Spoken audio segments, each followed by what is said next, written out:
To all who come to this happy podcast, welcome. Welcome to This Happy Place, a Disney podcast, and welcome to this series where I will be reviewing all 63 Disney animated films in chronological order. We are on number 4, which means the next movie up is Dumbo. Dumbo is an elephant, born with large ears and a lack of self-confidence. With the help of Timothy Mouse, Dumbo slowly gains confidence and learns how he can use what's unique to him to overcome any obstacles that may come in his path. Disney was riding an extreme high after the massive success of Snow White. If Snow White wasn't the success that it was, the Disney studios would go the way of the dodo bird. But they rode that massive success of Snow White to their next feature film, Pinocchio. Thinking they couldn't do any wrong, they made Pinocchio while paying not as much attention as maybe they should have to the budget. The budget for Pinocchio quickly exceeded that of Snow White's budget, but it didn't make nearly as much money. There are a number of reasons why Pinocchio didn't perform well, but in the end, what matters most is that they lost a lot of money, and it made Disney himself and the studio come down from the high that they were riding.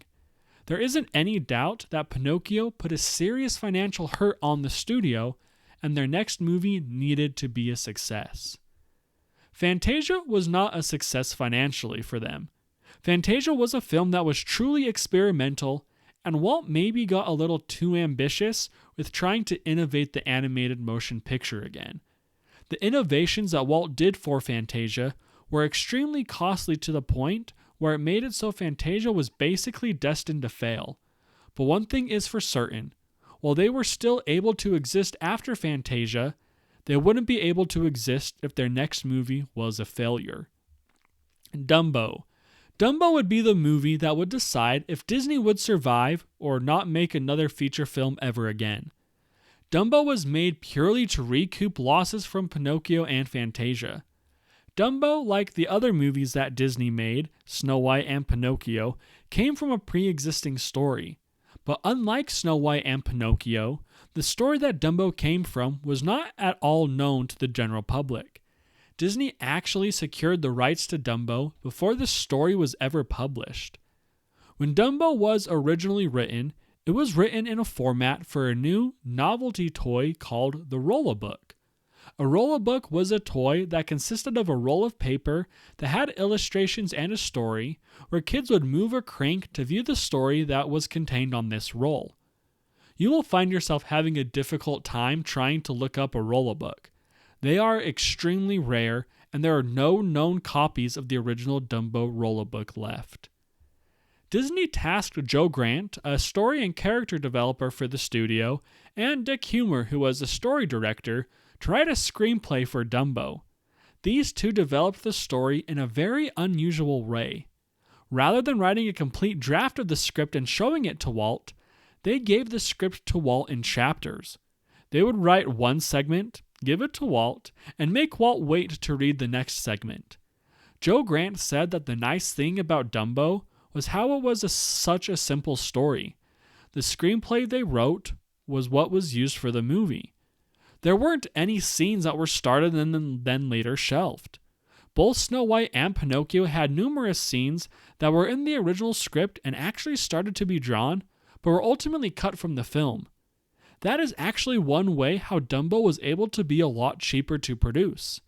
The script that started production is the script they stuck to the entire time. There were no painful story meetings that led to numerous revisions. Whatever was written was stuck. Then they needed to find ways to do the animation cheaper than they did with their previous 3 films. Dumbo was a movie that needed to be made quickly and cheaply. It simply wouldn't be possible to animate it like the other films to come before it. So while Dumbo was animated with this new mindset of cheap but good. There were a lot of animators that just weren't suited for the realism and subtlety that Bambi required at that time. So they were brought on to work on Dumbo. Some of the animators on Dumbo actually worked on the Dance of the Hours segment for Fantasia, a segment that featured various animals including elephants. There was less time training these animators since they already had experience animating elephants. Watercolor was used as a cheaper alternative to paint the backgrounds of this film.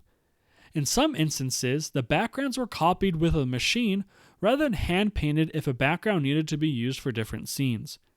There were no elaborate groundbreaking effects in Dumbo, they simply just animated the feature. That might seem like a weird thing to say that they just animated the feature, but they really didn't stress about making it look real or groundbreaking like they did with Snow White, Pinocchio, and Fantasia. It was during the production of Dumbo when Walt came to the realization that his original viewpoint of what he wanted his animated studio like needed to change. With the first 3 films, Walt stressed the need to make the animation look as real as possible. The animation needed to look perfect. This look was what created Snow White, Pinocchio, and Fantasia, and was coined to be the Disney look. When it came time to do Dumbo, Walt knew they couldn't animate it like they did before. This was actually a good thing for the studio. Walt learned that there couldn't be one singular Disney look. One way of doing animation couldn't work for every story he wanted to tell. Different stories could require different ways and styles of doing animation, so Dumbo was going to be more caricature-based rather than realism-based. Walt said that Dumbo was an obvious, straight-up cartoon. Dumbo released on October 23, 1941. It was the success that Disney needed it to be. It performed extremely well financially. Despite the war, Dumbo was the most profitable film to come from Disney in the 1940s. It made the studio the money they needed to in order to keep themselves afloat. In a spoof of their normal Person of the Year, Time magazine was actually going to put Dumbo on the cover with the title Mammal of the Year. Unfortunately, the bombing of Pearl Harbor happened, and that took the main feature of that magazine. Critics praised Dumbo for its simplicity, humor, visuals, and music. The song Baby Mine from Dumbo got nominated for Best Original Song at the Oscars, while the score actually won for Best Original Score. But here are some reviews from that time. The New York Times said, quote, "It is the most endearing, the most completely precious cartoon feature film ever to emerge from the magical brushes of Walt Disney's wonder-working artists," end quote. Alexander Woollcott, who was known for disliking every Disney film up to this point, said, quote, "Dumbo is the highest achievement yet received in the 7 arts since the first white man landed on this continent," end quote. Now let's talk about what I think of Dumbo. The first time and the only time I watched Dumbo was about 6 years ago. It wasn't a movie I watched growing up, so it was never really a movie that I chose to rewatch ever. When I watched it then, I thought it was fine. The 60-minute runtime, which is actually 64 minutes, which makes it the shortest Disney film, to me felt like 90 minutes, and I told myself I may watch Dumbo again at some point, but it may not be for a while. When I just watched Dumbo recently, my whole attitude towards the movie changed, and I believe I know the reason why. Sometimes there are events that happen in your life that just make you see life differently, and in turn you view movies differently. Movies, media, and other things, based on how that life event has changed you. I became a dad since the last time I watched Dumbo, and that definitely changed how I view this movie. At its core, this movie is simply about how can you use the things that make you different to make you, you, and ultimately, I feel like that is the ultimate goal of a parent, encouraging your kid to use their naturally born skills in the best way that they can. In the case of Dumbo, it's Timothy Mouse that helps encourage Dumbo, but that message is still ever present in this movie. And the only reason it is Timothy is because Dumbo's mom got put into circus jail for protecting her son from some kids who were picking on Dumbo. But seriously, where were those kids' parents? I mean, come on now. But I can't believe how emotional I felt during Dumbo. It starts from the very first scene when the storks are delivering babies, and you see the giraffe, the hippo, and other circus animals cuddle with their baby for the first time. It brought back some of my most cherished memories, from when I held my baby for the first time, and I just got so instantly emotionally connected to this movie. The look of this movie is very different from the previous 3 films, and it makes it very fun. The best way I can describe this look change is that it feels like softer than the first 3 movies. Well, that is because of its necessity to make it quick, like I discussed it before, but I feel like that was a blessing in disguise. There wasn't any rush to make this movie look as realistic as possible, and that softness and bright fun colors fit this movie better than a more realistic animated style movie could. And I think that's because this movie takes place at a circus, and circuses aren't meant to be taken seriously, so that soft kind of fun animated style actually played for its benefit. Dumbo doesn't speak a single word in this movie, so that's a fun trivia question for you. What titular movie character speaks the least in their own movie? The answer would be Dumbo. But without even speaking, Dumbo is perhaps the most lovable character Disney has ever created. Early on in the movie, you see the circus parade thrown in town to advertise that the circus is in town. Dumbo grabs onto his mother's tail in this little elephant processional. That shows how trusting he is of his mother and how much he depends on her. But when he doesn't have his mom anymore, he grabs onto the tail of a small little mouse. That being Timothy, and that shows Dumbo's innocence as he hasn't come into his own yet. And I really like it how it's a mouse because, typically elephants are depicted as being scared of mice, but Dumbo grabs on to Timothy's tail, and this is a perfect way to show Dumbo's development, as the last scene of the movie is Dumbo flying above the train by himself, but still going to get a hug from his mom.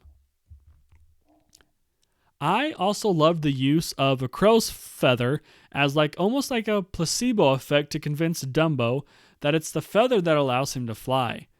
From when he first gets the feather to when he actually flies without it, it's actually only a short amount of time, but that build-up is really effective. Dumbo is known as the flying elephant, and you might expect to see a flying elephant earlier on in the film. But one thing to keep in mind is that this movie is barely over an hour. Its runtime is 64 minutes, and that extra 4 minutes are the credits at the beginning.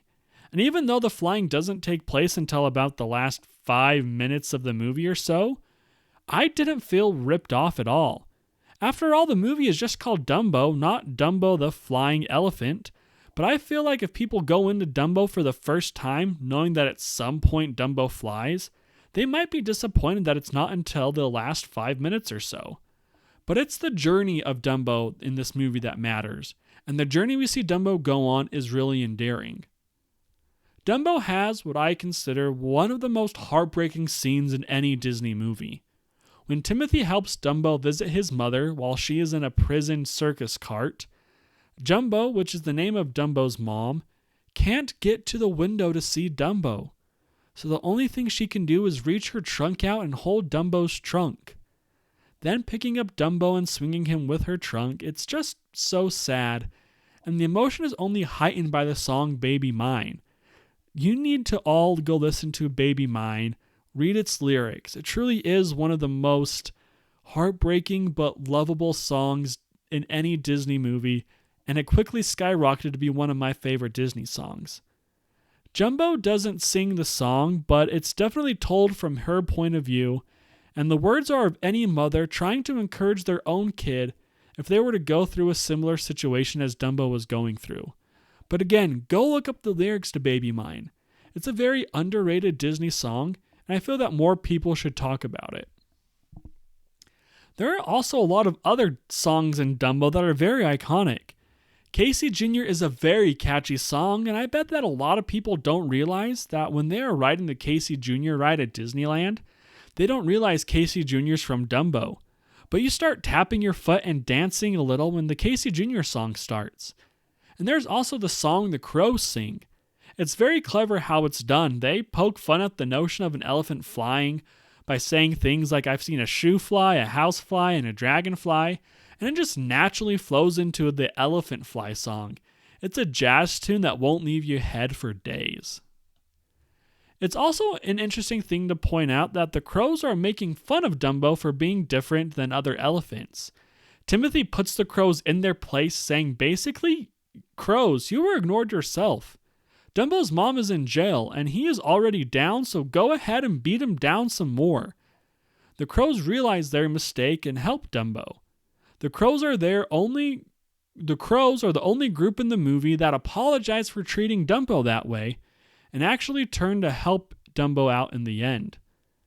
There's this one part in the movie that I do like, but I can't acknowledge that it goes on for maybe slightly too long.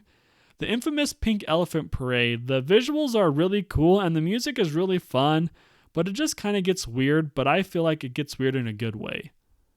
Overall, Dumbo is almost the perfect animated movie. Its story is really effective.